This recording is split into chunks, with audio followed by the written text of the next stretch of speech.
بسم اللہ الرحمن الرحیم قال ربکم ادعونی استجب لکم ان الذین یستکبرون عن عبادتی سیدخلون جہنم داخرین۔ صلوات بھیجیں محمد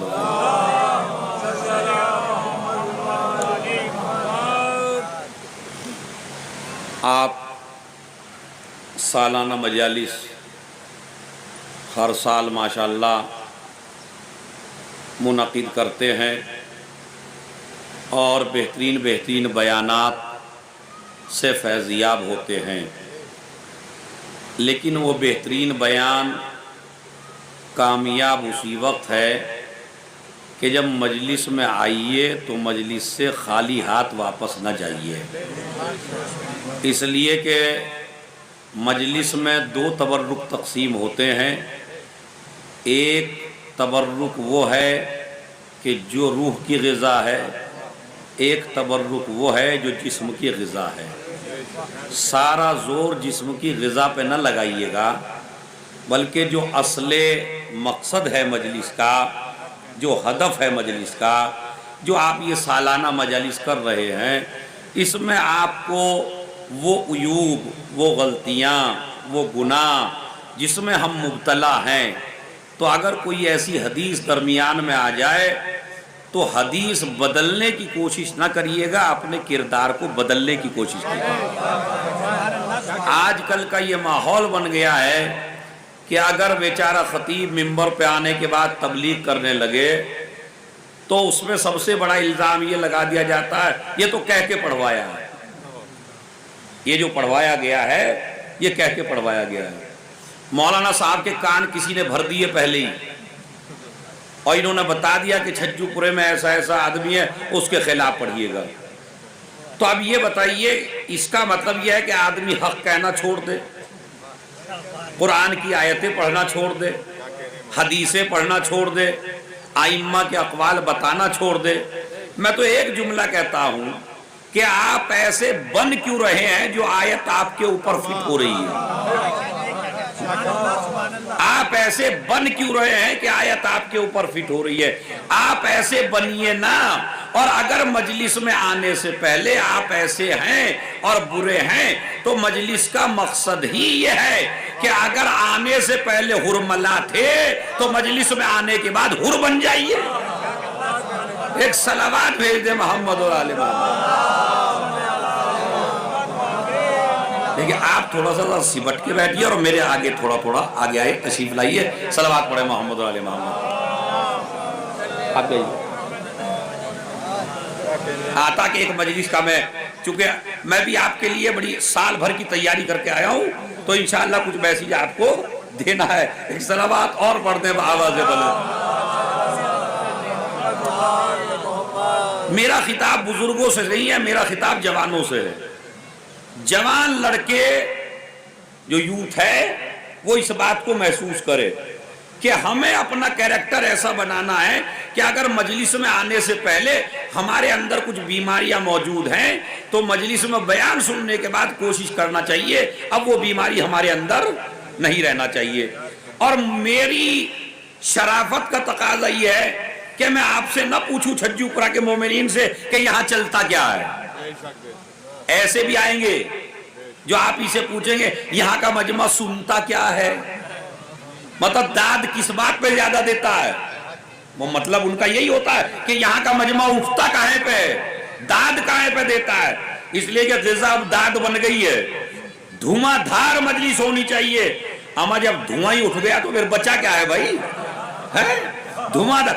یہ ممبر اپنی فنکاری دکھانے کا نام نہیں ہے، ممبر فنکاروں کے لیے نہیں ہے، ممبر صاحبان کردار کے لیے ہے، تاکہ کردار کو صحیح کر دیا جائے، اور جو یزیدیت کی نسلوں سے آج یزیدی فکر میں پھنسے ہوئے ہیں ان کو ان سے آزاد کر کے حسینی بنا کے بھیجیے۔ یہ ہے مجلس اعزا کا مقصد۔ ورنہ آپ یہ بتائیے کہ آپ گھر پہ بیٹھ کے نہیں رو سکتے تھے؟ اگر مجلس صرف رونے کا نام ہوتا، اگر مجلس صرف تبرک کا نام ہوتا، اگر مجلس صرف آنے کا نام ہوتا، تو اس کا مطلب یہ ہے یہ تو ہم کہیں بھی کر سکتے ہیں، تبرک کہیں بھی کھا سکتے ہیں، کھانا کہیں بھی کھا سکتے ہیں۔ اسی طرح ہم لوگ مثلاً گریا کہیں بھی گھر میں بیٹھ کے گریا نہیں کر سکتے۔ تو یہ جو آپ اپنے گھر سے یہاں تک آئے، اس کا مطلب کچھ لینے کے لیے آئے۔ تو اب میرا فریضہ ہے کہ میں ممبر سے فنکاری نہ دکھاؤں، میں ممبر سے آپ کو صحیح بات بتاؤں، اس لیے کہ تمہارے ساتویں امام نے فرمایا آپ دوست کسے سمجھتے ہیں؟ ایک انسان، بس یہیں سے میری مجلس سٹارٹ ہے اور آپ کو انشاءاللہ متوجہ کر لوں گا میں۔ ایک انسان وہ ہے جو ہر بات میں آپ کی تعریف کرتا ہے، آپ سے بہترین کوئی نہیں ہے، آپ سے اچھا کوئی نہیں ہے، آپ جیسا مومن کوئی نہیں ہے۔ غلط ہوتے ہوئے دیکھ رہا ہے، مومن کہہ رہا ہے، غلط کام کرتے ہوئے آپ کو دیکھ رہا ہے، مومن کہہ رہا ہے یہ تمہارا دوست ہے۔ غور کر کے بتائیے گا دوست کون ہے تمہارا؟ جو آپ کی برائی پر آپ کو نہیں ٹوک رہا ہے وہ دوست نہیں ہے۔ ساتویں امام نے حالانکہ دوست کسے سمجھا جاتا ہے؟ دوست آج اسی کو سمجھا جاتا ہے جو ہر بات پہ آپ کی واہ واہ کرے، ہر بات پہ آپ کو داد دے، ہر بات پہ آپ کو نوازے۔ آپ سے اچھا کوئی نہیں ہے، آپ سے غلط کر کے آ رہے ہیں، بھائی بھائی کا حق مار رہا ہے اور اس کی آپ تعریف کر رہے ہیں، سمجھ رہے ہیں؟ مومن اس سے پریشان ہے مگر آپ اس کی تعریف کر رہے ہیں۔ تو ساتویں امام نے فرمایا اگر تمہیں اس معاشرے میں یہ تلاش کرنا ہو کہ تمہارا دوست کون ہے تو پھر یہ دیکھیے تمہارا عیب جو تمہارے منہ پہ بیان کر دے۔ ارے توجہ چاہتا ہوں، ایک صلوات بھیجے محمد اور علی۔ میرا جملہ نہیں ہے، تمہارے امام کا جملہ ہے، تمہارے ساتویں امام کا جملہ ہے کہ جو تمہارا عیب تمہارے منہ پہ بیان کر دے وہ تمہارا حقیقی دوست ہے۔ تو آپ کو کیسے دوست چاہیے؟ داد لینے والے، آپ کی تعریفیں کرنے والے نہیں۔ اگر آپ کے اندر فن ہے، آپ تعریف کے لائق ہیں، تو میرے تعریف کرنے سے کچھ نہیں ہوگا۔ تعریف وہ ہے جو اللہ تعریف کرے، تعریف وہ ہے جو رسول تعریف کرے۔ کمال کا مسئلہ یہ ہے جب مجلس میں آئیے تو یہ تو سبھی کہتے ہیں ہم علی کو چاہتے ہیں۔ دنیا کا کون بشر ایسا ہے جو یہ نہیں کہتا ہم علی کو چاہتے ہیں؟ مگر مجلس کے بعد کردار میں انقلاب اتنا لے آئیے کہ جب اٹھ کے جائے تو علی کہے ہم تمہیں بہت پیار کرتے ہیں۔ ایک صلوات بھیجنے محمد اور علی۔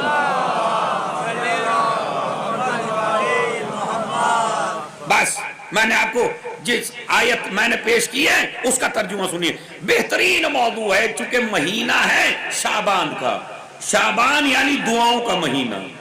اب مجھے دعائی کے موضوع پہ پڑھنا ہے اور آپ کو بتانا ہے چند باتیں، اور وہ یہ ہے قال ربکم، تمہارا رب تم سے کہتا ہے۔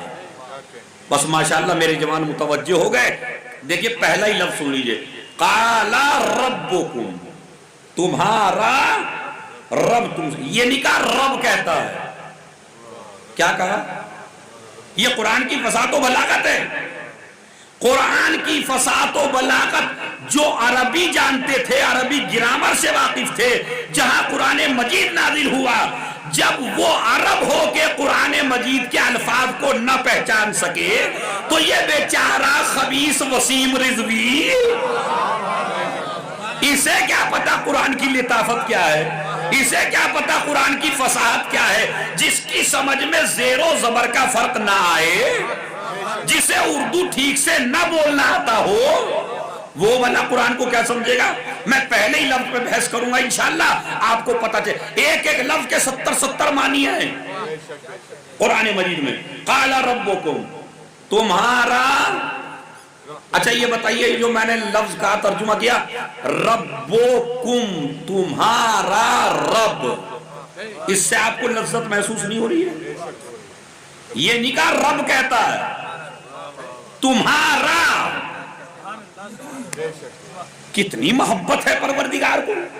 تمہارا پالنے والا کہتا ہے، تمہارا معبود کہتا ہے، تمہارا پروردگار کہتا ہے۔ قال ربکم، تمہارا رب کہتا ہے، کیا کہتا ہے؟ ادعونی، مجھ سے دعا کرو. پھر کیا کہتا ہے؟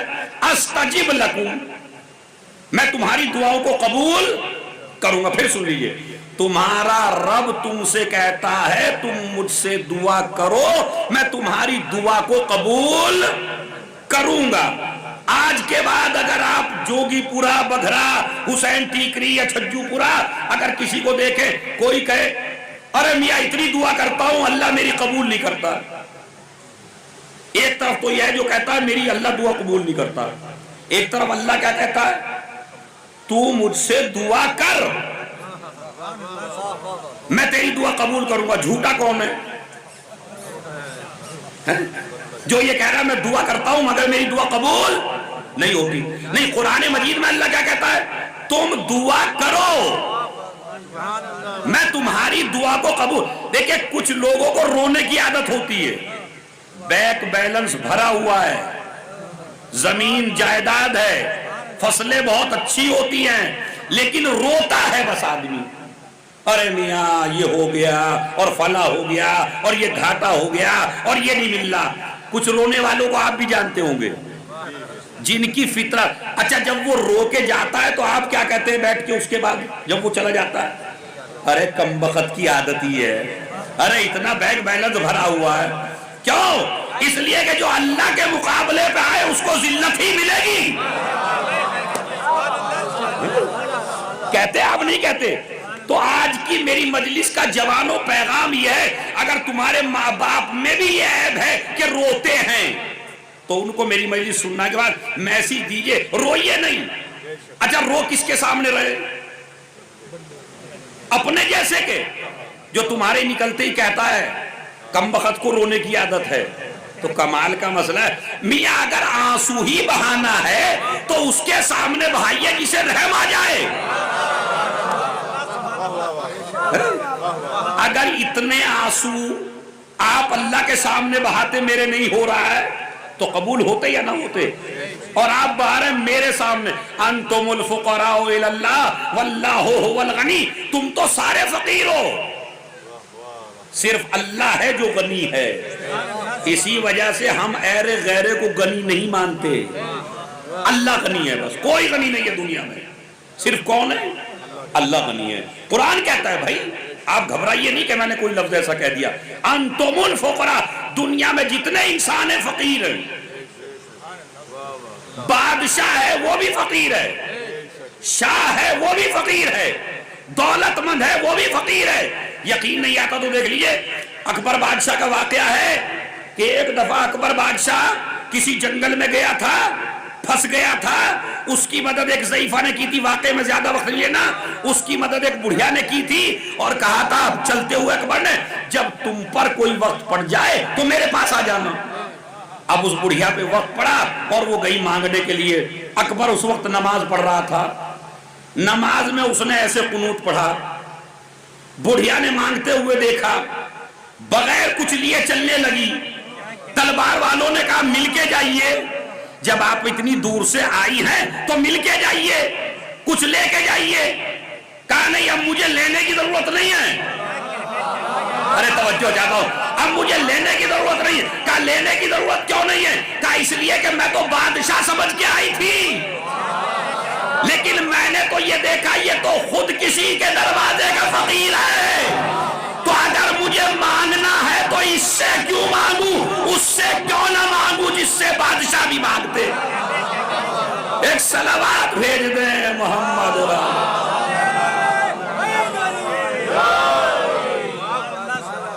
ایک صلوات اور بآواز بلند کریں.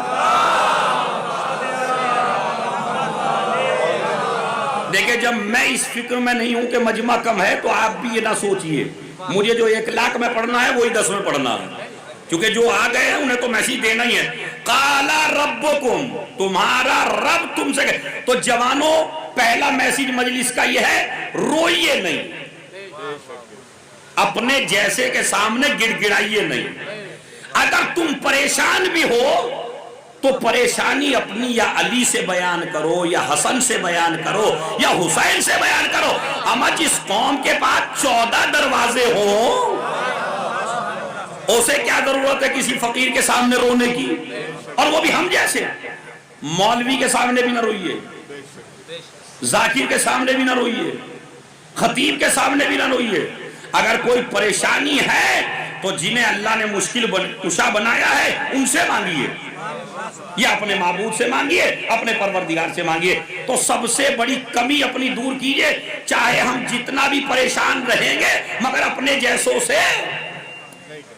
یہ میری مجلس کا پہلا پیغام ہے. کیوں؟ قال ربکم, تمہارا رب تم سے کہتا ہے ادعونی استجیب لکم, تم مجھ سے دعا مانگو میں تمہاری دعاؤں کو قبول کروں گا. خدا جھوٹا ہے؟ جس قوم کا خدا جھوٹا ہو جائے اس کا رسول سچا کیسے ہوگا؟ اور جس قوم کا رسول جھوٹا ہو جائے اس کا امام سچا کیسے ہوگا؟ تو ہمیں اب ایک طرف تو میں کہہ رہا ہوں مجھے دے نہیں رہا, ایک طرف خدا کہہ رہا ہے مجھ سے مانگ میں دوں گا. تو جھوٹا وہی ہے. اب دو باتیں ہیں, یا تو نہ دینے میں کوئی مصلحت ہے یا پھر مجھے مانگنے کا طریقہ نہیں آ رہا ہے. یہی تو بات ہے. اگر ہم جوان کچھ دعا کر رہے ہیں اور اللہ ہماری دعاؤں کو قبول نہیں کر رہا ہے تو یا تو مجھے مانگنے کا طریقہ نہیں آتا یا پروردگار نہیں دے رہا ہے تو اس میں بھی کوئی مصلحت ہے. پہلی مصلحت تو میں بتاتا ہوں, انشاءاللہ ذہن کھل جائیں گے. پہلی مصلحت کیا ہوتی ہے؟ اللہ سنتا ہے دعا کو, اللہ قبول بھی کرتا ہے. بعض دعائیں وہ ہیں جو دنیا میں قبول نہیں کرتا. کیوں؟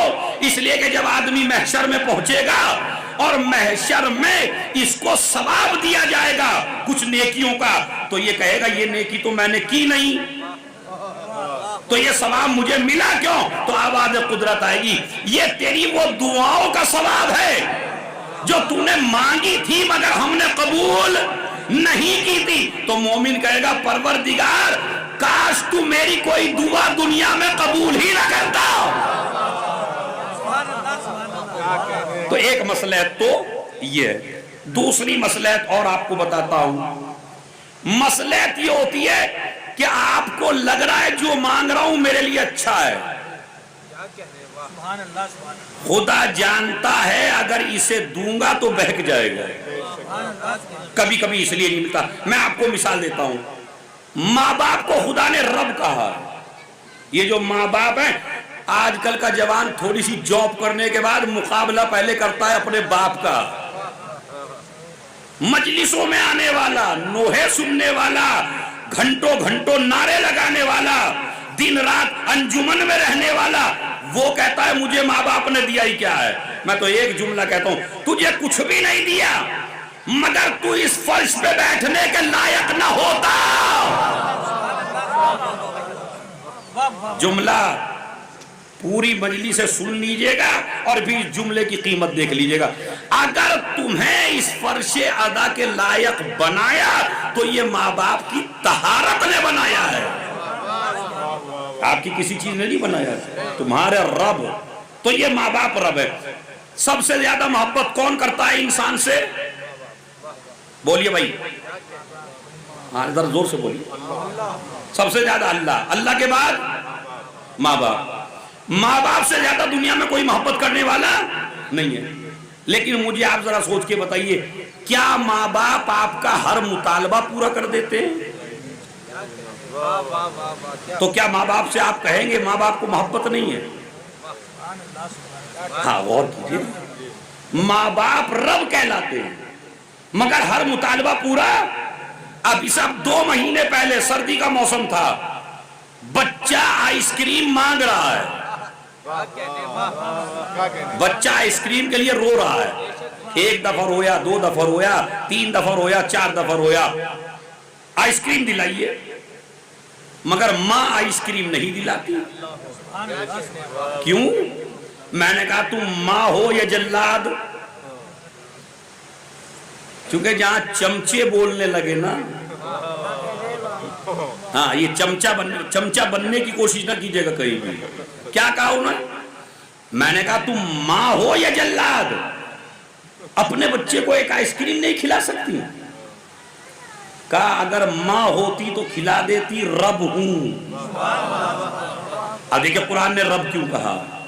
چونکہ میں رب بھی ہوں تو میں نہیں کھلاؤں گی۔ اچھا 2 مہینے کے بعد اس کے بعد دیکھا ایک آئس کریم کھلائی، 2 کھلائی، 15 کھلا دی، تو گرمی میں 15 کھلا دی، سردی میں 1 نہ کھلائی۔ میں نے کہا کہ آئی اس وقت کیوں کھلائی، اس وقت کیوں نہیں کھلائی؟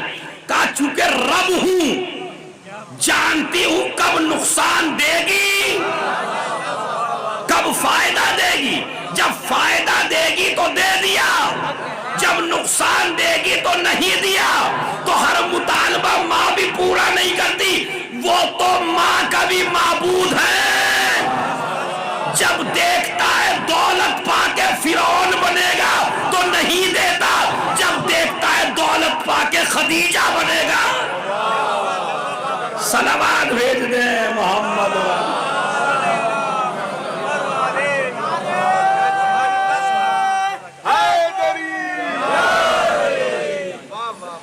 تمہارا رب اب میں رب کا ترجمہ کرنے لگا ہوں۔ انشاءاللہ آج جب نماز پڑھنے لگیں گے تو آپ کو بڑا مزہ آئے گا نماز پڑھنے میں۔ بسم اللہ۔ رب کے معنی پالنے والا، رب کے معنی حفاظت کرنے والا، رب کے معنی نگہداشت کرنے والا۔ اور ایک ترجمہ کر رہا ہوں، خدا کی قسم معراج ہو جائے اگر آپ پہچانے۔ رب کے معنی ہے جو چیز کی جس وقت ضرورت ہو اس وقت دینا۔ نہیں آپ نے توجہ کی، جس وقت جس چیز کی ضرورت ہو اس کے لیے وہی انتظام کرنا رب کہلاتا ہے۔ تمہارا رب تم سے کہتا ہے ادعونی استجب لکم، تم مجھ سے دعا کرو میں تمہاری دعاؤں کو قبول کروں گا۔ اچھا اس کے بعد دیکھیے قرآن کا لہجہ کیا بدلا۔ ان الذین یستکبرون عن عبادتی، اور وہ لوگ جو میری عبادت سے اکڑیں گے، سیدخلون جہنم داخرین، انہیں عنقریب جہنم میں ڈال دوں گا۔ پھر جوانوں سنو، میرا مقصد ہے مجلس اعضاء کا ایک کلمہ بھی آپ کی سمجھ میں آ گیا تو آپ کامیاب ہیں۔ پھر سن لیجئے، تمہارا رب تم سے کہتا ہے کہ مجھ سے مانگو، کسی اور سے نہ مانگنا۔ اور جو لوگ میری عبادت سے اکڑیں گے، میری عبادت کا مطلب کیا؟ نماز، روزہ، حج نہیں، آیت میں کوئی تذکرہ ہی نہیں ہے۔ میری عبادت سے اکڑیں گے مطلب کیا؟ میں نے کہا چھٹے امام صادق آل محمد،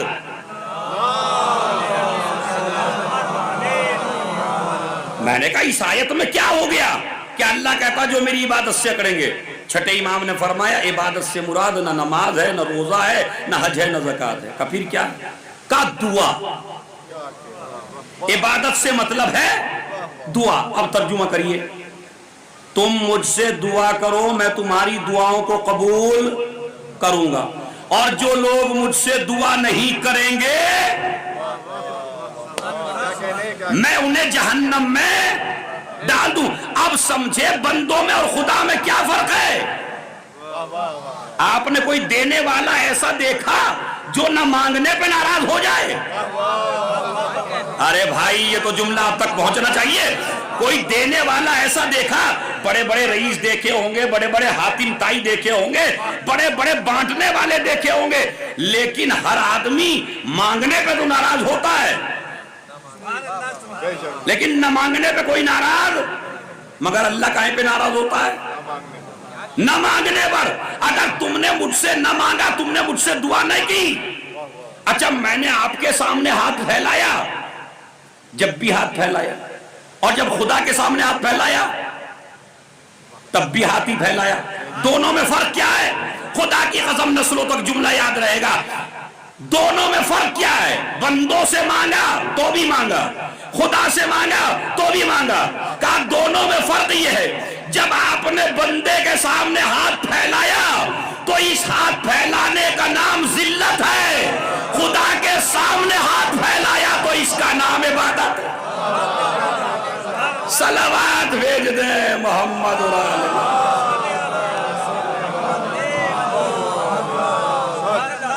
بندے کے سامنے ہاتھ پھیلایا تو اس کا نام ذلت ہے، اور خدا کے سامنے ہاتھ پھیلایا، ہاں بولیے، تو اس کا نام عبادت ہے۔ تم مجھ سے دعا کرو، میں تمہاری دعاؤں کو قبول کروں گا۔ کون کہہ رہا ہے؟ وہ کہہ رہا ہے جس نے بغیر مانگے اتنا کچھ دیا کہ جو کوئی مانگنے سے نہ دے سکے۔ میں بتاؤں آپ سے، خدا نے بغیر مانگے کیا دیا؟ آپ کو اللہ نے انسان بنایا، مانگنے سے یا بغیر مانگے؟ غور کرتے جائیے، ابھی دیکھیں کتنی چیزیں گناتا ہوں۔ انسان بنایا، بھیڑ بنا دیتا، بکری بنا دیتا، گدھا بنا دیتا، آپ کیا کر لیتے؟ مطلب لٹھ لے کے چڑھ جاتے اس کے اوپر، خدا پہ حملہ کرتے جا کے۔ مگر آپ کو بکری بنا دیتا مثلا، کیا کر لیتے آپ؟ تو پہلا شکر اس بات پہ کرو کہ اس نے انسان بنایا۔ مانگے یا بغیر مانگے؟ بغیر مانگے۔ انسانوں میں مسلمان بنایا، مانگ کے یا بغیر مانگے؟ بغیر مانگے۔ مسلمانوں میں مومن بنایا، مانگنے سے یا بغیر مانگے؟ مسلمانوں میں علی کا شیعہ بنایا، مانگنے سے یا بغیر مانگنے سے؟ بغیر مانگے۔ اچھا، شیعہ بنانے کے بعد 2 آنکھیں دی بغیر مانگے، 2 کان دیے بغیر مانگے، 2 ہاتھ دیے بغیر مانگے، 2 پیر دیے بغیر۔ اچھا، سب کچھ دے دیتا، عقل نہ دیتا؟ یہ جو آپ کے عقل ہے، سب کے جتنے بیٹھے ہیں بھائی، جتنے بیٹھے ہیں آپ کے عقل ہے؟ آپ تو ایسے بول رہے ہیں جیسے وہ نے کوئی بھاری سوال کر لیا آپ سے۔ زیادہ نہ ہے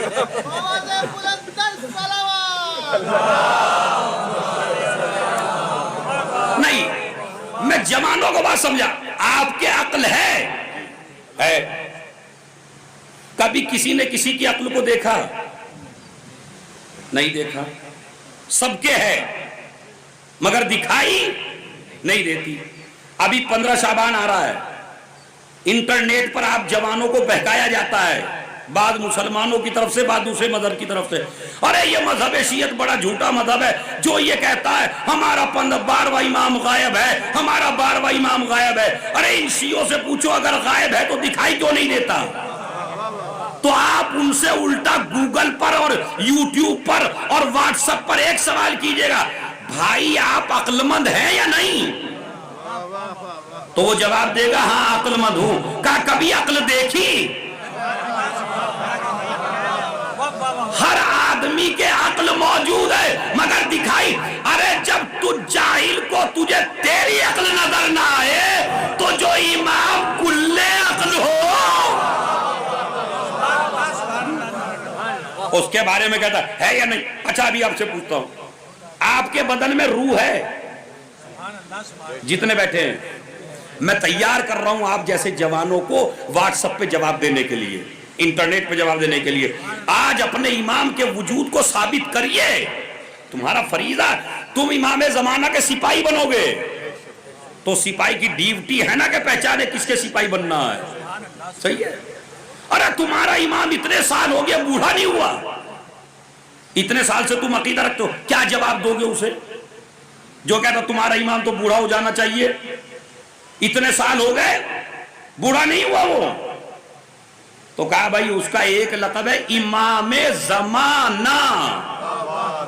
کیا مطلب؟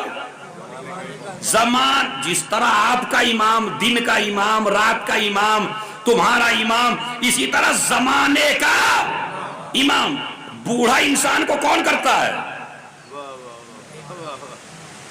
دن اور رات کا آنا جانا، دن اور رات کے آنے جانے کو کہتے ہیں زمانہ۔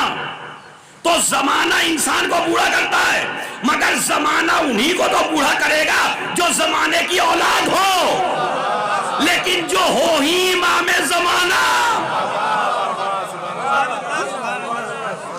جو زمانے کا امام ہو۔ خیر یہ تو میں ایک جملہ بولنا تھا جو میں نے بول دیا۔ آپ کے بدن میں روح ہے، دکھائی دیتی ہے۔ اچھا جب مر جاتے ہیں تو کیا ہوتا ہے؟ روح نکل گئی۔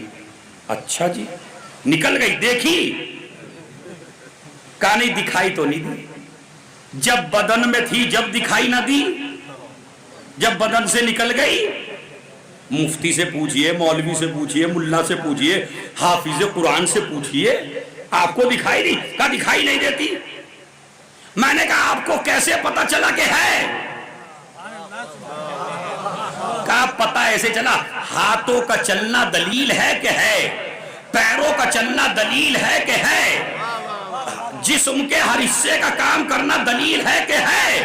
تو جس طرح جسم کا کام کرنا اس بات کی دلیل ہے کہ روح موجود ہے مگر دکھائی نہیں دیتی، تو کون کہتا دلیل کیا ہے تیرے امام کے ہونے کی؟ میں نے کہا چاند کا نکلنا، سورج کا نکلنا، ستاروں کا ڈوبنا، کائنات کا کام کرنا اس بات کی دلیل ہے کہ روح کائنات ہے۔ جب سورج اپنا کام کرنا چھوڑ دے، چاند اپنا کام کرنا چھوڑ دے تو سمجھ لیجئے، تو یہ تو میں نے دلیلیں دی ہیں آپ جیسے جوانوں کو کہ کبھی کبھی جواب دیا کریے، حوصلہ پیدا کریے اپنے اندر، تمہارے امام کی کوئی توہین نہ کر پائے۔ ہمارا امام ہے، ارے جب وہ غائب ہے تو تم پہ کنٹرول کیسے کرتا ہے؟ 3 چیزیں بتا دی میں نے آپ کو جلدی جلدی۔ آپ کا امام غائب ہے تو آپ پہ کنٹرول کیسے کرتا ہے؟ آپ ظاہر ہیں، وہ غائب ہے، اور جو غائب ہو وہ ظاہر پہ کنٹرول نہیں کر سکتا۔ میں نے کہا تم کتنی چیزوں سے بنے ہو؟ کہا 2 چیزوں سے، ایک جسم سے ایک روح سے۔ جسم حاضر ہے، روح غائب ہے۔ کنٹرول کس کا کس پہ ہے؟ جسم کا کنٹرول روح پہ ہے یا روح کا کنٹرول جسم پر ہے؟ تو اگر تمہاری روح غائب رہ کر ہدایت کر سکتی ہے تو جو کائنات کی روح ہو وہ بھی رہا۔ خیر یہ ایک بات آ گئی تھی تاکہ جوانوں کو میں نالج دے سکوں اپنے جوانوں کو۔ اب وہ جملہ سن لیجئے وہ کیا ہے، اگر بندے سے مانگو گے تو ذلت اور خدا سے مانگو گے تو عبادت۔ اگر آپ کا کوئی رشتہ دار بمبئی میں ہو اور جاب کرنے گیا ہو اور مجھ جیسا خطیب وہاں مجلس پڑھنے پہنچے، میں نے دیکھا جامع مسجد کے سامنے چادر بچھا رکھی ہے اس نے، اور میں چھجو پورے آ گیا اب سالانہ مجالس میں نے کہا آپ کا بھائی کہاں؟ کہا بمبئی میں جاب کر رہے ہیں بہت بڑی۔ ارے میں نے کہا بھائی ان کا نام فلاں، وہ جاب تو نہیں کر رہے، انہیں تو میں نے بھیک مانگتے ہوئے دیکھا ہے، چوراہے پہ بھیک مانگ رہے تھے۔ آپ کیا کہیں گے؟ ناک کٹوا دی، خاندان کا ڈبو دیا، ضلع کا بھی خیال نہیں کیا، رشتہ داری کا بھی خیال نہیں کیا۔ ارے کم بخت ان سے وہاں مانگنے کی کیا ضرورت تھی؟ اگر بمبئی مانگنے ہی کے لیے جانا تھا تو چچا سے مانگ لیتا، ماموں سے مانگ لیتا، خالو سے مانگ لیتا، گاؤں والوں سے مانگ لیتا، اسے وہاں جانے کی کیا ضرورت تھی؟ حالانکہ یہ سارے وہ کہنے والے ہیں جو مانگنے پہ کبھی نہ دیتے، مگر کیا کر ناک کٹوا دی کم بخت نے وہاں جا کے۔ کمال کا مسئلہ ہے، تمہارا بھائی دوسرے سے بھیک مانگے تو تمہاری ناک کٹتی ہے تو وہ خدا کیسے برداشت کرے؟ بندہ میرا ہو، صلوات بھیج دیں محمد اور عالم۔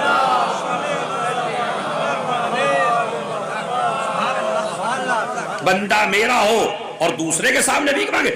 دیکھیں یاد رکھیے، دنیا کے ہر آدمی سے مانگنے کا ایک وقت معین ہے۔ ڈاکٹر فیس لیتا ہے آپ سے، مگر اس کے یہاں بھی منہ اٹھا کے ہر وقت نہیں جا سکتے، ایک وقت معین ہے۔ حاتم طائی بڑا سخی ہے مگر ایک وقت معین ہے۔ جس امام کی، تمہارے امام کی، چوتھے امام کی کل ولادت کی تاریخ گزری ہے، امام زین العابدین علیہ السلام۔ اب میرا حق دیجئے نہ دیجئے، میرا آپ پہ کوئی حق نہیں بنتا، آپ کا حق ہے، آپ اس جملے کو سماعت ہونا ہے، لیکن امام کی حدیث سنیے۔ دنیا میں جتنے بھی دینے والے ہیں جب وہ دیتے ہیں تو ایک وقت معین ہوتا ہے، اس وقت آنا اس وقت نہ آنا۔ لیکن تمہارا چوتھا امام پتہ کیا کہتا ہے؟ خدا کی قسم کروڑوں سلام ہو، سالانہ مجالس ہیں، تبلیغی مجالس ہیں، تو بہترین جملہ سنیے، آواز آتی ہے امام کی صحیفہ سجادیہ میں، الہی جتنی داد بھی دیں گے نا قیامت تک بھی داد دیں گے امام کو تو جملے کا حق ادا نہیں ہوگا. اب مجھے نہیں پتا آپ کتنی داد دیں گے, مجھے نہیں, اپنے امام کو. کیا کہتا تمہارا مولا؟ الہی غلقت الملوک ابوابها وقامت علیہا حراسہا وبابک مفتوح للسائلین. رات کا سناٹا چھایا, ستارے نکلنے لگے, تمہارا چوتھا امام آیا باہر, اور باہر آنے کے بعد کہا پروردگار ستارے نکل رہے ہیں, رات کا سناٹا چھایا ہوا ہے, اور اس وقت تمام بادشاہوں نے اپنے دروازے بند کر لیے ہیں, مگر تیرا کمال ہے پروردگار کہ تیرا دروازہ اب بھی کھلا ہوا. اب میرا جملہ سماعت فرمائے, ایک ایک آدمی کا ہاتھ اٹھنا چاہیے. جملہ کیا ہے؟ ایسوں سے کیوں مانگتے ہو جو وقت معین کر دے, ایسے سے مانگو جس کا کوئی وقت نہیں.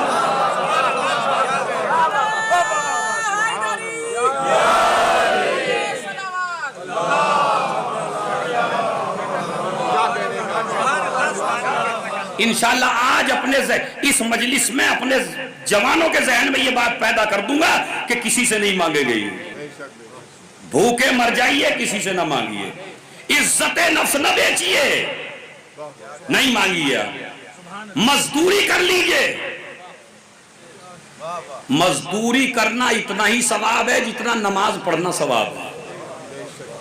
کام کرنا, آج کا جوان ٹھلوا ہو گیا ہے, یہ کام نہیں کرنا چاہتا ہے, اپنی بڑی بے عزتی محسوس کرتا ہے. بھلا میں کیوں کام کروں, نواب کی اولاد ہوں, بڑے سیٹ کی اولاد ہوں, تو کتنے دن کھائے گا باپ کا جمع ہوا, ایک دن پھر کچھ کرنا پڑے گا. اللہ نے کام کرنے کو عبادت قرار دیا. ایک انسان وہ ہے جو نمازوں میں لگا ہوا ہے دن رات, ایک آدمی وہ ہے جو نماز کے وقت میں نماز پڑھ رہا ہے, دن میں جاب کر رہا ہے. کون سا بہتر ہے؟ یا وہ جو ہر وقت تسبیح اللہ اللہ اللہ اللہ اللہ, وہ بہتر نہیں ہے؟ خدا کی قسم میں منبر سے کہہ, اور اگر کوئی ذاکر اس کے خلاف بولے تو مجھے بتائیے گا, میں ہزاروں دلیلیں دے سکتا ہوں. جتنا نماز روایت میں موجود ہے, جب مزدور مزدوری کر کے آتا ہے اور اس کی پیشانی پہ پسینہ آتا ہے تو اللہ کہتا ہے یہ پسینہ نہیں ہے, یہ تسبیح کے دانے ہیں. ایک مزدور مزدوری کر کے آیا, نبی مٹی لگی ہوئی تھی اس کے بدن کے اوپر, نبی نے اس کو گلے سے لگا لیا. وہ جو صحابہ مسجد میں بیٹھے, ہمیں تو کبھی نہیں لگایا اس طرح سینے سے, اور اسے اتنی جلدی سینے سے لگایا. کہا اس لیے کہ یہ عبادت خدا کر کے آ رہا ہے. مزدور مزدوری نہیں کرتا, عبادت خدا کرتا ہے. مگر آج کا جوان بے عزتی محسوس کر رہا ہے, کبھی رشتہ دار سے مانگ لیا ضرورت کا, کبھی فلاں سے مانگ لیا ضرورت کا. کبھی یاد رکھیے آج رشتہ داریاں کیوں ٹوٹ رہی ہیں, خاندان کیوں ٹوٹ رہے ہیں؟ سب لوگ آپ کے چاہنے والے ہیں. کب تک؟ جب تک آپ مانگیں گے نہیں. ماموں بڑے اچھے لگیں گے, چچا بڑے اچھے لگیں گے, خالو بڑے اچھے لگیں گے, رشتہ دار بڑے اچھے لگیں گے, دوست بڑے اچھے لگیں گے. کب تک میاں؟ جب تک آپ سوال نہ کریے. میں ایک بیڑی کی کوئی اوقات ہے؟ آپ ذرا 5 دفعہ مانگ لیجئے ایک آدمی سے. بیڑی خالی 5 دفعہ مانگیے, چھجو پورے میں ہی مانگیے, ہم بیڑی دے دیجئے بیڑی. اب جو چھٹے دن مانگیں گے نا تمہیں راستہ بدل دے گا دیکھ کے. آلیہ کم بخت, اب یار کبھی اپنی نہیں پلاتا, ہمیشہ دوسرے کی پیتا ہے. آلیہ کم بخت, آپ اس گلی سے جا رہے ہیں وہ اس گلی سے جائے گا. چچا سے مانگیے, ماموں سے مانگیے, خالو سے مانگیے. کیوں؟ جب ماموں کو پتہ چل جائے گا نا یہ ہر وقت مانگتا ہے, وہ بھی دور ہو جائے گا, چچا بھی دور ہو جائے گا, رشتہ دار بھی دور ہو جائیں گے. کمال کا مسئلہ دیکھیے, جتنا بندوں سے مانگتے چلے جائیں گے دوریاں پیدا ہوتی چلی جائے گی. جتنا خدا سے مانگتے چلے جائیں گے خدا کے قریب ہوتے چلے جائیں گے. ایک صلوات بھیج دیں محمد اور آل محمد.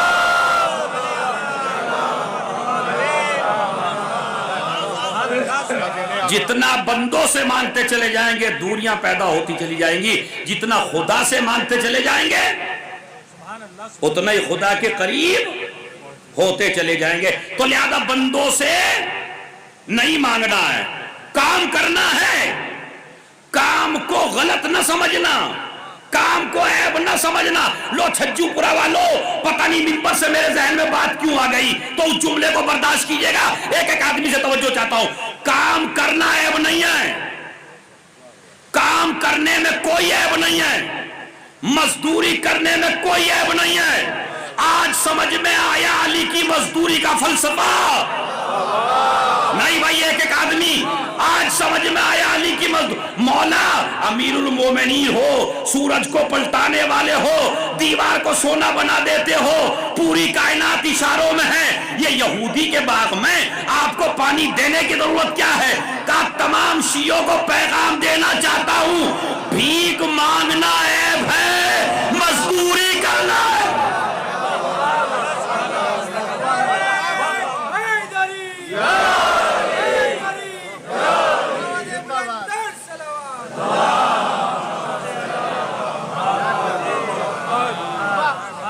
آج سمجھ میں آئی؟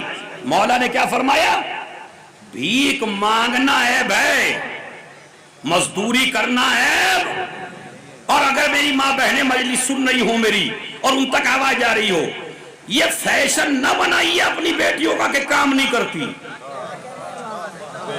یہ محبتیں نقصان دہ ہیں۔ جب سسرال میں جائے گی تو ان کے دلوں میں اتنی محبت نہیں ہے جتنی آپ باپ کے دل میں ہے۔ اگر اس کو ناکام کرنے کی عادت ہوگی تو بتائیے پریشان ہوگی یا نہیں ہوگی؟ میں ان بیٹیوں کو، اپنی ماں بہنوں کو سبق دینا چاہتا ہوں، ایسا پیار نہ کیجئے بیٹیوں سے جو بیٹیوں کا مستقبل برباد کر دے۔ ارے جب رسول کی بیٹی کام کر سکتی ہے تو تمہاری بیٹی کی کیا اوقات ہے؟ جب علی کام کر سکتے ہیں تو تمہاری کیا حیثیت ہے؟ مولا نے مزدوری اسی لیے کی تھی یہودی کے باغ میں کہ اگر کبھی تم سیٹ کی اولاد ہو کے شرم کرنے لگو یا عیب سمجھنے لگو تو میرا کام دیکھ لینا۔ بس یہ بھی ایک میرا میسیج تھا جو میں نے 2-3 میسیج دے چکا ہوں، 5 میسیج مکمل کرنے ہیں، اس کے بعد زحمت تمام کر دینی۔ ایک صلوات بھیج دیں محمد اور علیہ۔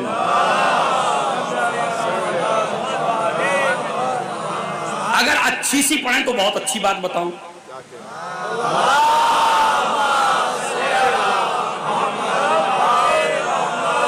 بہترین نسخہ۔ یہ وہ لوگ جو کہتے ہیں میں دعا کرتا ہوں میری دعا قبول نہیں ہوتی، کیوں نہیں ہوتی؟ اس لیے کہ تجھے دعا مانگنے کا سلیقہ نہیں آتا۔ یا آپ یہ کہیں گے خدا دینا نہیں چاہتا، کیا کہیں گے بھائی؟ جوانوں، خدا دینا نہیں چاہتا یا مجھے مانگنا نہیں آتا؟ مجھے مانگنا نہیں آتا۔ اب میں مانگنے کا طریقہ بتا رہا ہوں۔ جب بھی خدا سے مانگیے تو پہلا طریقہ یہ ہے، پہلے دوسرے کے لیے مانگیے۔ نہیں عزیز، بہترین طریقہ بتا رہا ہوں آپ کو، معصومین کا بتایا ہوا، پہلے دوسرے کے لیے مانگیے۔ دوسرے کے لیے کب مانگیں گے آپ؟ جب اس کی دل میں تھوڑی سی محبت ہوگی۔ نہیں، اسلام کیا کہتا ہے؟ دوسرے کے لیے مانگ، اپنے دشمن کے لیے مانگ، اپنے دوست کے لیے مانگ، خاندان کے لیے مانگ، پہلے دوسرے کو مقدم کر، ابھی اپنا نام نہ لینا۔ ہم کیا کرتے ہیں جوگی پورے میں، 4000 کی گاڑی میں کر کے گیا، بھلا میں دوسرے کی کیوں مانگوں؟ بگرے گیا کام چھوڑ کے، دوسرا میرے کہاں یاد ہے؟ 1 لاکھ کا سفر طے کر کے گیا مکے مدینے اور کربلا، مولوی صاحب عزادار صاحب کہیں 12 بجے بیٹھ تو نہیں گیا؟ ہم 1.5 لاکھ روپے لگا کے مکہ مکرمہ مدینہ منورہ کربلا گیا دوسرے کے لیے مانگنے؟ مگر اسلام کا حکم ہے، اگر تم چاہتے ہو تمہاری دعا قبول ہو پہلے دوسرے کے لیے مانگو۔ اسلام کا مقصد کیا ہے؟ لڑائیاں ختم ہو جائیں گی، فتنے ختم ہو جائیں گے، دوریاں ختم ہو جائیں گی، خاندان میں محبتیں پیدا ہو جائیں گی۔ کب؟ جب آپ پہلے دوسرے کے لیے مانگے۔ آج کا زمانہ کیا ہے؟ میں اپنے دکھ سے پریشان نہیں ہوں، دوسرا سکھ سے کیوں ہے، اور اس کے بعد میں نوحے خان بھی ہوں۔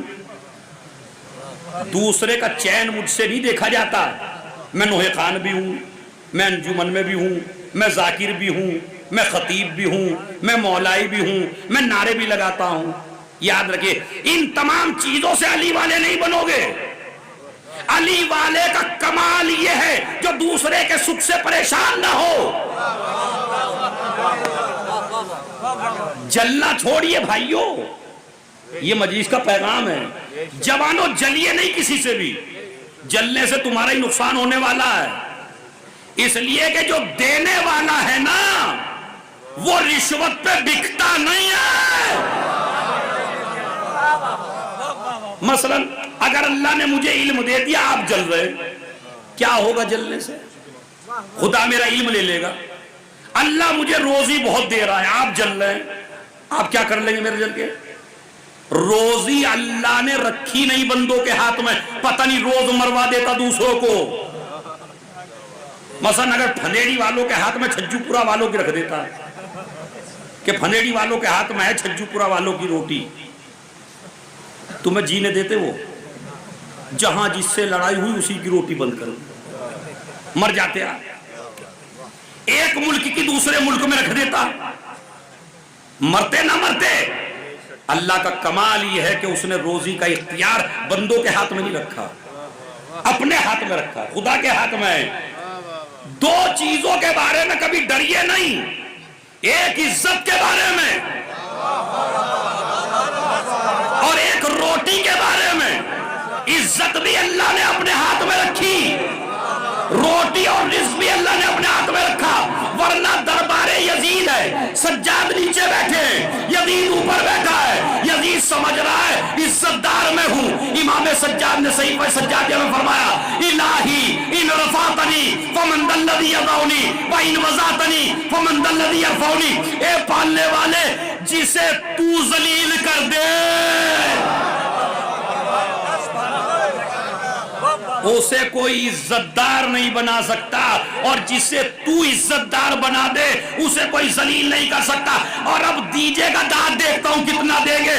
امام سجاد کہتے ہیں عزت بھی تیرے ہاتھ میں، ذلت بھی تیرے ہاتھ میں، میں زمین پہ بیٹھ کے بھی عزت دار ہوں، یزید منبر پہ بیٹھ کے بھی ذلیل ہے۔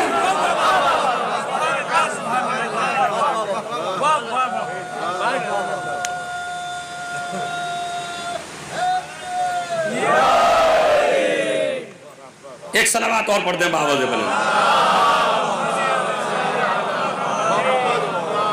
کیا میری مجلس کا میسج ہے؟ کسی کی روٹی بھائی کسی کے ہاتھ میں نہیں ہے، کسی کا کسی نہ عزت ہاتھ میں ہے۔ اب میں آپ کو بتاؤں، امتحان ہے تمہارا جتنے مجلس میں بیٹھے ہیں، غور کریں گے۔ بچہ پہلے دنیا میں آتا ہے یا ماں کے سینے میں دودھ؟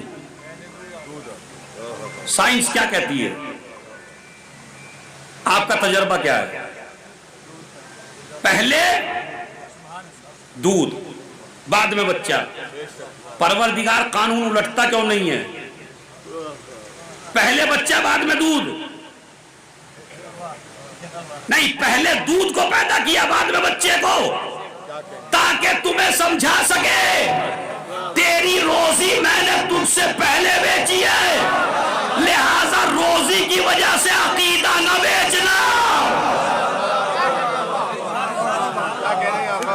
ایک صلوات بھیج دیں محمد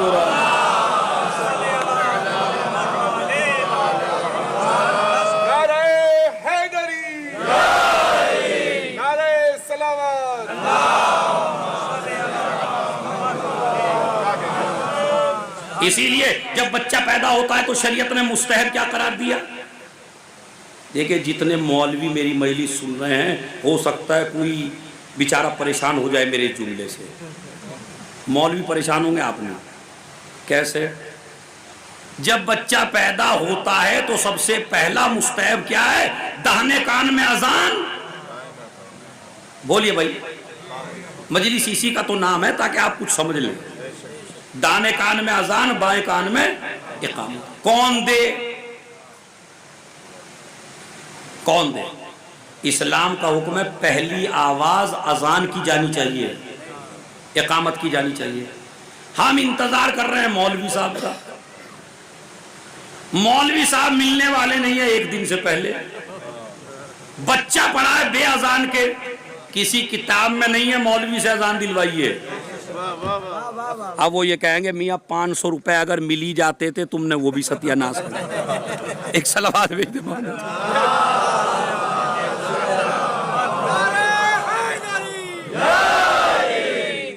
ذرا ایک صلوات اور بآواز بلند.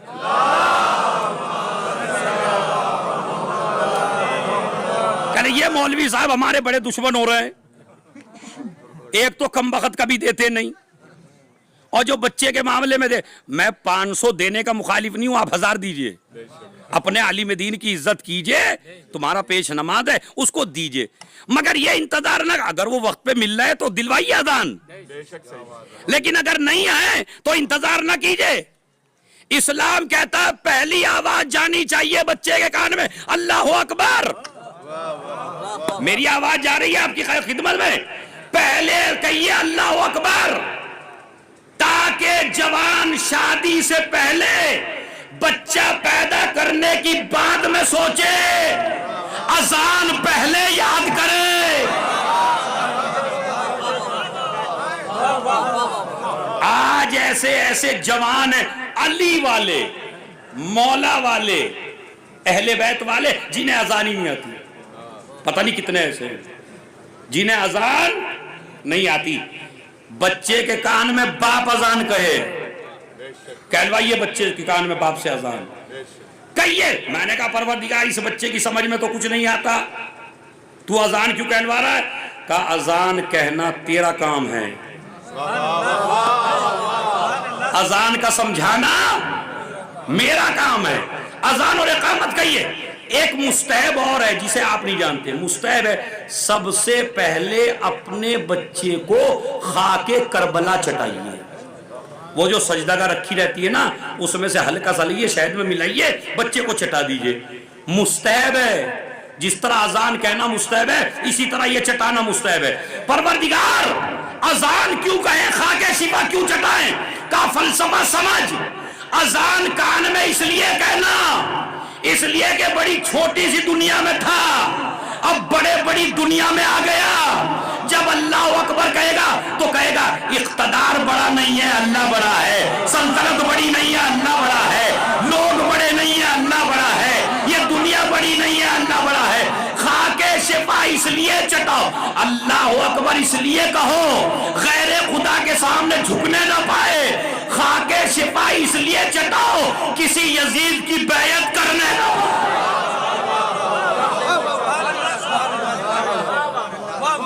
صلوات بھیج دیں محمد. بس دعا کا، بس وقت زیادہ ہو گیا ہے. دعا کا پہلا طریقہ، تھوڑا سا وقت لے سکتا ہوں اگر اجازت ہو آپ کی؟ ہاں بس کچھ ہی لوگوں نے اجازت دی تو میں ختم ہی کر دیتا ہوں. بس صلوات پڑھیں محمد آل محمد. اچھا صلوات سے اندازہ لگا لوں، آپ ذرا اچھی سی صلوات پڑھیے.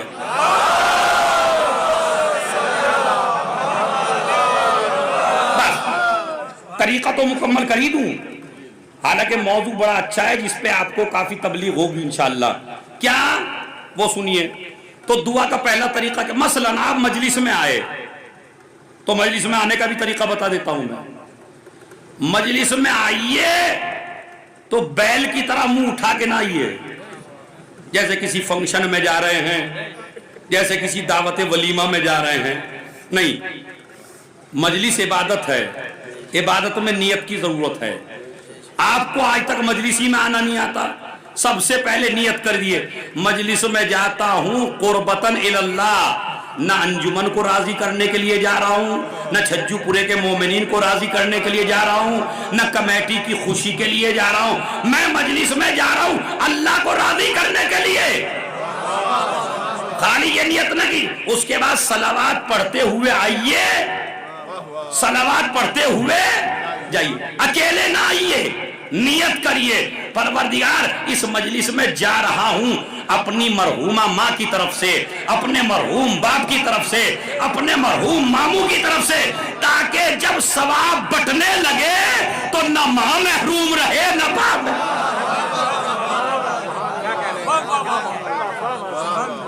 یہ جو تمہارے بزرگ مر گئے ہیں، مطلب پچھلے سال مجلس اعزا میں تھے، اس سال نہیں ہے، تو کیا مجلسوں کا ثواب انہیں نہیں چاہیے؟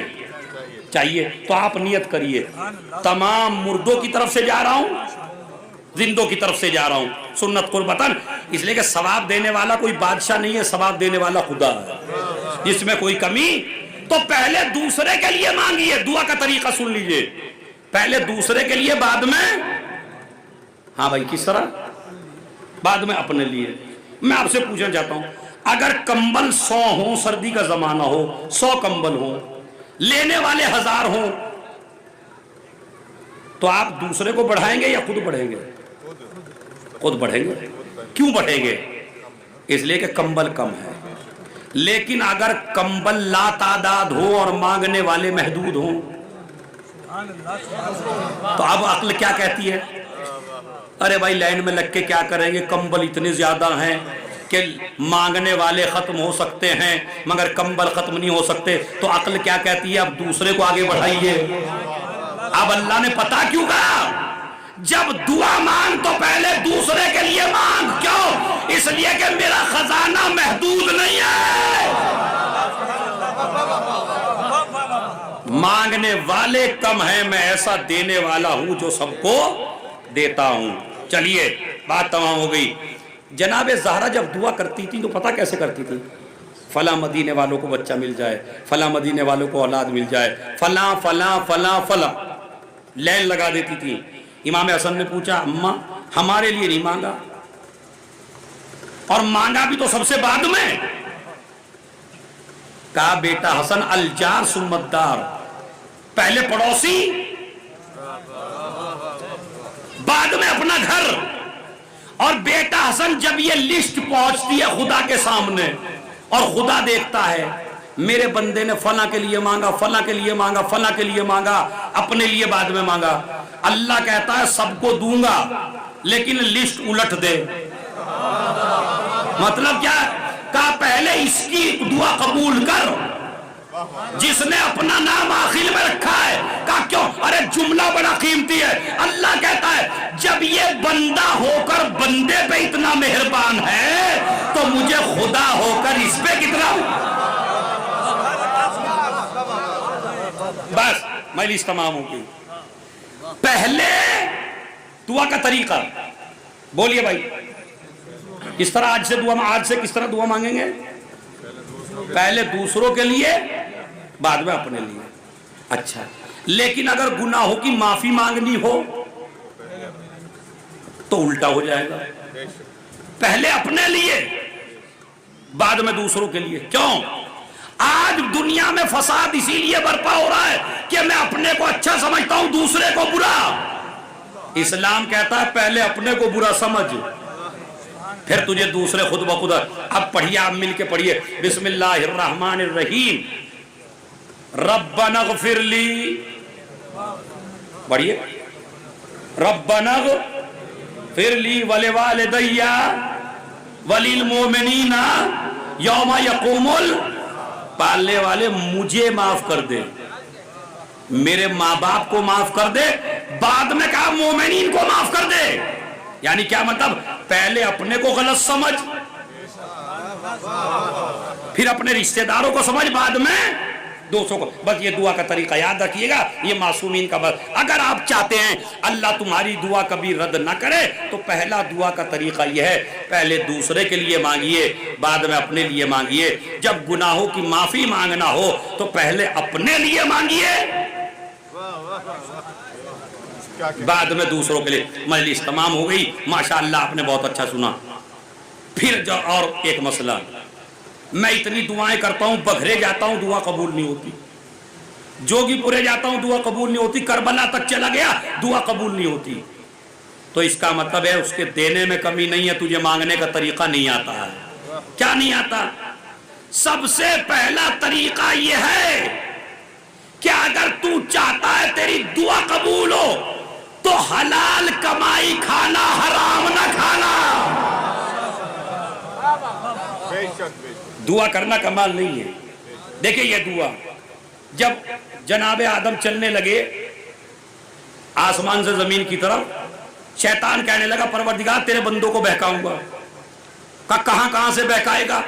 جملہ سنیے گا، کہاں کہاں سے بہکائے گا؟ کہا آگے سے، پیچھے سے، دہنے سے، بائیں سے۔ پھر سن لیجئے شیطان کیا کہتا؟ تیرے بندوں کو بہکاؤں گا۔ کیسے؟ کہاں سے؟ آگے سے، پیچھے سے، دہنے سے، بائیں سے۔ اللہ نے کہا تو نے دو راستے چھوڑ دیے، ایک راستہ نیچے کا ہے، ایک راستہ اوپر کا ہے۔ جو میرا بندہ ہوگا سجدے میں سر رکھ دے گا تو معاف کر دوں گا، ہاتھوں کو اٹھا کے دعا کر دے گا تو معاف کر دوں گا۔ صلوات بھیج دیں محمد۔ بس مجلس تمام ہو گئی۔ پہلی شرط یہ ہے کہ آپ جب دعا کیجئے تو دعا میں حلال کھائیے، حرام نہ کھائیے۔ ایک صحابی ہے ابو دجانہ انصاری، یہ مسجد میں جاتا تھا اور جب نبی صبح کی نماز پڑھاتے تھے تو نبی دعا کراتے تھے، یہ دعا میں نہیں بیٹھتا تھا۔ ادھر نماز تمام ہوئی جیسے ہم کرتے ہیں، مولوی سے مسافہ نہیں ملانا چاہتے ہم نماز میں، پتہ نہیں اتنی جلدی کیوں آ جاتی ہے مومن میں مسجد میں جا کے، بھاگنا چاہتا ہے جلدی سے، بس ایسا جیسے جیل میں تھا یہ۔ اب سنیے بڑا مسئلہ ہے، وہ بھی جلدی سے نکل جاتا تھا۔ تمام صحابہ کہنے لگے یا رسول اللہ یہ تمہارا کیسا صحابی ہے جو جلدی سے نکل جاتا ہے، دعا نہیں کرتا؟ کہا اسی سے پوچھو۔ اس سے پوچھا، دیکھیں مسئلہ غور کیجئے گا، داد نہ دیجئے گا، داد تو ماشاءاللہ شام تک آپ کو دینی ہے، ہاں داد نہ دیجئے گا، سنیے گا۔ انہوں نے کہا یا رسول اللہ تمہارا یہ صحابی، اب وہ بریک تو خود ہی آ گیا میرے لیے، سمجھ صلوات پڑھ محمد۔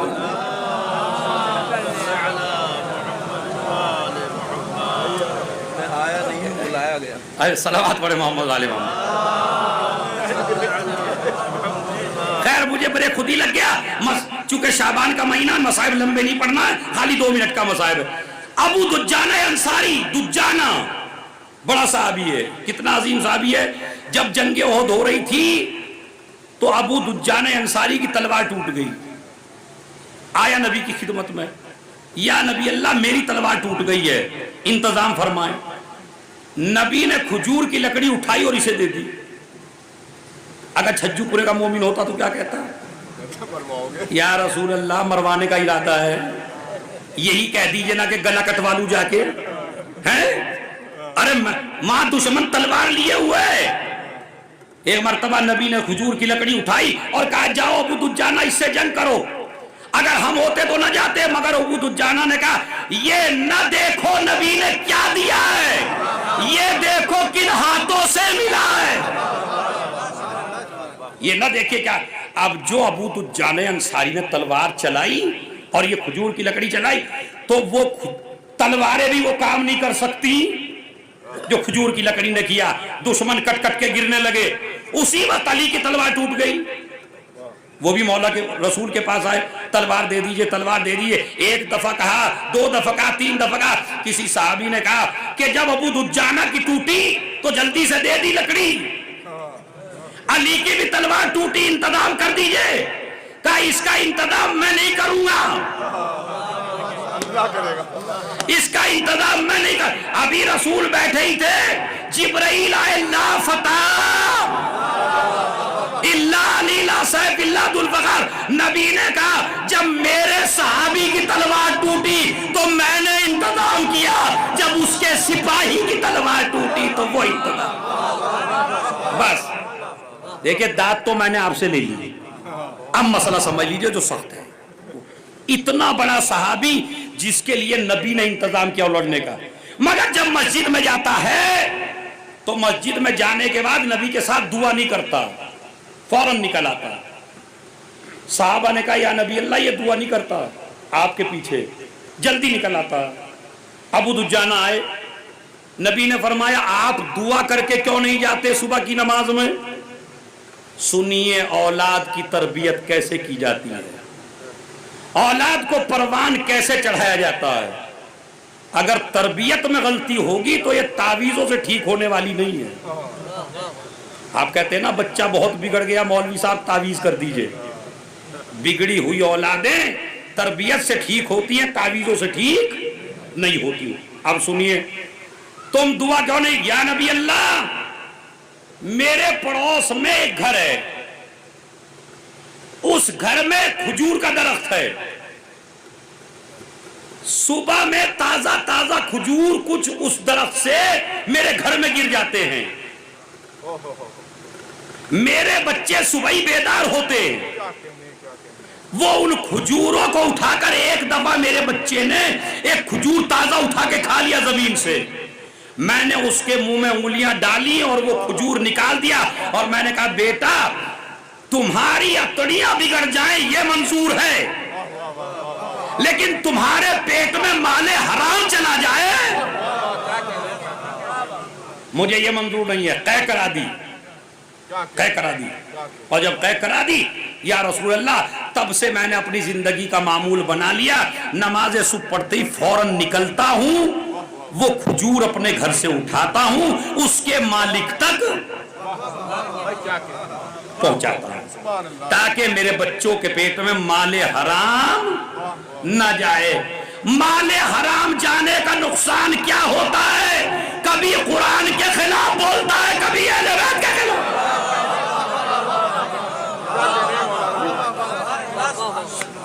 شیعہ مذہب میں پیدا ہونا کمال نہیں ہے. وسیم رضوی بھی پیدا ہوا تھا شیعہ گھر میں. کیا ہوا؟ جب غذا نجیس ہوتی ہے, جب مال حرام کھایا جاتا ہے تو اس کی سب سے پہلی عادت ہوتی ہے حق کے خلاف بولنا. میں اپنے بچوں کو حرام نہیں کھلانا چاہتا, اس لیے وہ کھجور پہلے. یا رسول اللہ بڑی مشکل میں ہوں میں. نبی نے اس پڑوسی کو بلایا, وہ بھی مسلمان ہے, بعد نے کہا یہودی ہے, بعد نے کہا لیکن مسلمان ہے, بعد وہ مسلمان ہے. نبی نے کہا کہ میاں کھجور بیچو گے, کھجور کا پیڑ, کیا ملے گا مجھے بدلے میں؟ کہا جنت میں باغ دلاؤں گا. اب دیکھیے ہماری فکریں بھی ایسی ہیں مجلس میں آنے کے بعد بھی. ہم جو ہیں وہ ادھار پہ زیادہ اعتبار نہیں رکھتے, نقد پہ زیادہ اعتبار رکھتے. اس نے یہی کہا جو تم دلاؤ گے وہ ادھار ہے,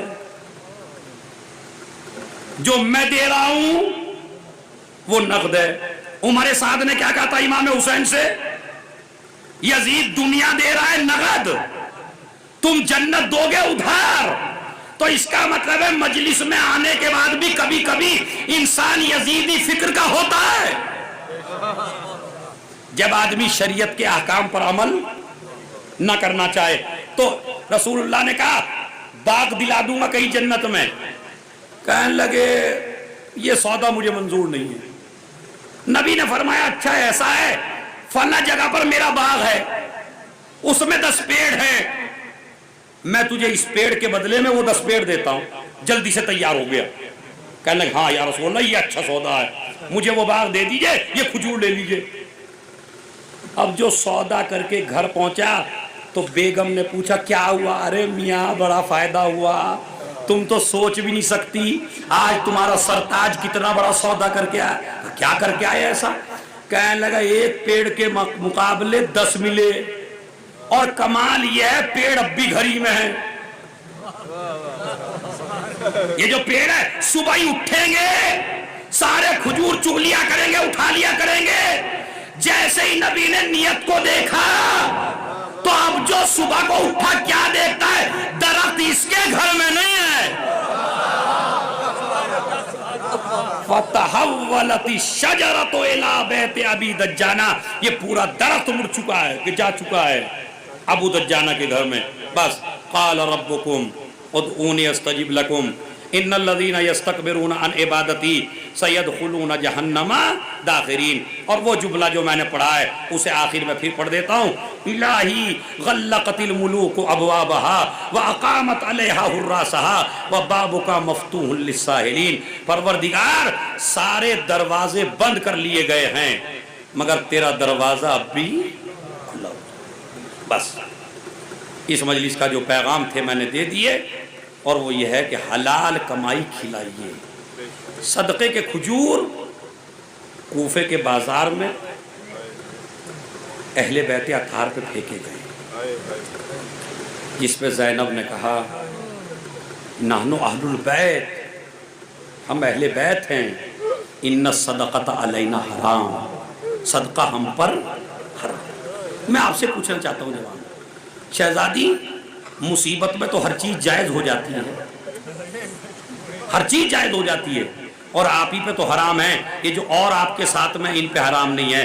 کہا نہیں، کھائیں گے یہ مورخ لکھے گا آل محمد نے صدقہ استعمال کیا، اور پھر یاد رکھیے نجس غذا میں اس لیے نہیں کھانے دیتی، ابھی ہم نے کربلا فتح کی ہے، شام کا مارکہ ابھی باقی ہے، بچوں کے پیٹ میں اگر نجس غذا چلی جائے گی تو شام کا مارکہ طے نہیں کر پائیں گے۔ لو عزیزو، وہ چونکہ شعبان دعاؤں کا مہینہ ہے، میرا پورا موضوع دعا تھا، اب میں آپ کی خدمت میں بیان کرتا ہوں کہ جب یہ لوٹا ہوا قافلہ کوفے کے بازار میں پہنچا تو ایک کنیز دوڑی دوڑی اپنی شہزادی کے پاس آئی اور آ کے کہتی ہے شہزادی چلو تماشا دیکھنے کے لیے چلتے ہیں، ایسے اسیر میں نے آج تک نہیں دیکھے، پیشانیوں پہ سجدوں کے نشان ہیں، کٹے ہوئے سر ہیں، چہرے چاند کی طرح چمک رہے ہیں، اور ایسے قیدی میں نے آج تک نہیں دیکھے۔ یہ بی بی کیا کہتی ہے جس کا نام ام حبیبہ ہے؟ کہا نہیں نہیں، میں تماشا دیکھنے کے لیے نہیں جاؤں گی۔ کہا کیوں؟ کہا اس لیے کہ جب میں مدینے سے چلی تھی تو میری شہزادی نے فرمایا تھا ام حبیبہ کبھی اسیروں کا تماشا نہ دیکھو، اے ام حبیبہ کبھی اسیروں کا تماشا دیکھنے کے لیے نہ جانا۔ وہ کنیز ضد کرتی ہے اے شہزادی ارے وہ ایسے ویسے اسیر نہیں ہیں، پیشانیوں پہ سجدوں کے نشان ہیں، بڑے بھوکے پیاسے معلوم ہوتے ہیں، بڑے شریف خاندان سے معلوم ہوتے ہیں۔ اب جو ام حبیبہ چھت پہ پہنچی تو ایک طرف حسین کا کٹا ہوا سر نظر آیا، ایک سر گھوڑے کی گردن میں نظر آیا، ایک 6 مہینے کے بچے کا سر نظر آیا، دل ہی دل میں رونے لگی، ہائے یہ کس کا گھر برباد کر دیا گیا، ہائے یہ کس کا گھر لوٹ لیا گیا، ہائے یہ کس کے چمن میں آگ لگ گئی۔ ایک مرتبہ ام حبیبہ نے اپنے گھر کے نیچے دیکھا، کیا دیکھا؟ ایک رسی ہے، 12 گلے ہیں، اسی میں زینب کا گلا ہے، اسی میں سکینہ کا گلا ہے۔ وہ 4 برس کی بچی بار بار کہتی ہے پھوپھی اماں پیاس نے مار ڈالا، پھوپھی اماں مجھے پیاس نے مار ڈالا، پھوپھی اماں مجھے پیاس نے مار ڈالا۔ ام حبیبہ نے کوزہ آب بھرا، نیچے اتری، بچی کے قریب پہنچی، سر پہ ہاتھ رکھا اور ایک جملہ کہا بیٹی تم جیسی یتیم میں نے ابھی تک نہیں دیکھی، تم جیسے اسیر آج تک میں نے نہیں دیکھے، تمہاری ہونٹوں پر پپڑیاں جمی ہوئی ہیں، کافی دنوں سے پیاسی ہے، لے بچی پانی پی لے، مگر پانی پینے کے بعد میرے لیے کچھ دعائیں کر دینا، میرے لیے کچھ دعائیں کر دینا۔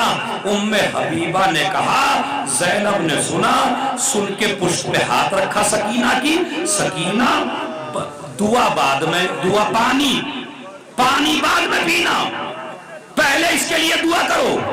سکینہ متوجہ ہوئی، بتا بی بی تیری دعا کیا ہے، پہلی دعا بتا، ارے برداشت نہ کر پائیں گے۔ ام حبیبہ کہتی ہے بتا یہ نوکے نیزہ پہ کس کا سر ہے؟ سکینہ بیان کرتی ہے یہ نوکے نیزہ پہ میرے بابا کا سر ہے، وہ میرے بڑے بھائی کا سر ہے، وہ میرے چھوٹے بھائی کا سر ہے، وہ گھوڑے کی گردن میں میرے چچا کا سر ہے، یہ ہاتھوں میں ہتھکڑیاں میرا بھائی پہنے ہوئے ہے، یہ گلے میں توق میرا سجاد پہنے ہوئے ہے، یہ میری ماں ہے، یہ میری پھوپھیاں ہیں۔ اب جو سنا تو سن کے کہتی ہے بیٹی دعا کر جس طرح تیرا گھر اجڑا اس طرح میرا گھر نہ اجڑے۔ سکینہ نے غلام غریبہ کا جلا دامن اٹھایا، پروردگار جس طرح ہمارا گھر اجڑا اس طرح اس کا گھر نہ اجڑے، بتا تیری دوسری دعا کیا ہے؟ کہا دعا کر جس طرح میرا شوہر پردیس گیا ہے، جس طرح تو یتیم ہوئی میرے بچے یتیم نہ ہو۔ سکینہ نے یہ بھی دعا کر دی، پروردگار تجھے میری یتیمی کا واسطہ، جس طرح میں یتیم ہوئی اس کے بچے یتیم نہ ہو۔ ارے تیسری دعا بڑی قیامت کی ہے، کہتی ہے میری تیسری دعا یہ ہے کہ مجھے مدینے جانا نصیب،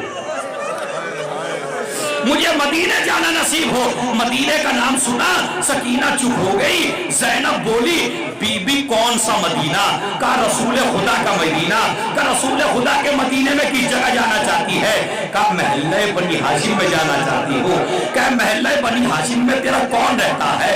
کہا محلہ بنی ہاشم میں نبی کا نواسا میرا شہزادہ حسین، میری شہزادی۔ کہا تیری شہزادی کا نام کیا ہے؟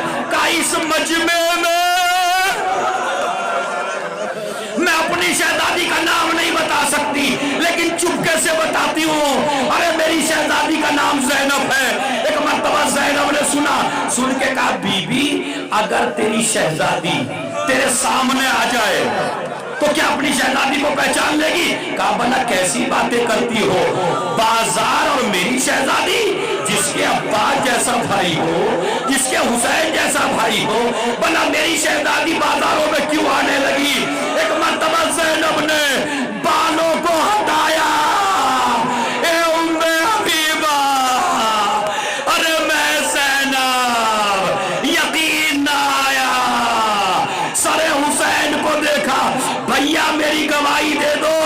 حسین کی آواز آئی، اے ام حبیبہ میں تیرا حسین، یہ میری بہن زینب۔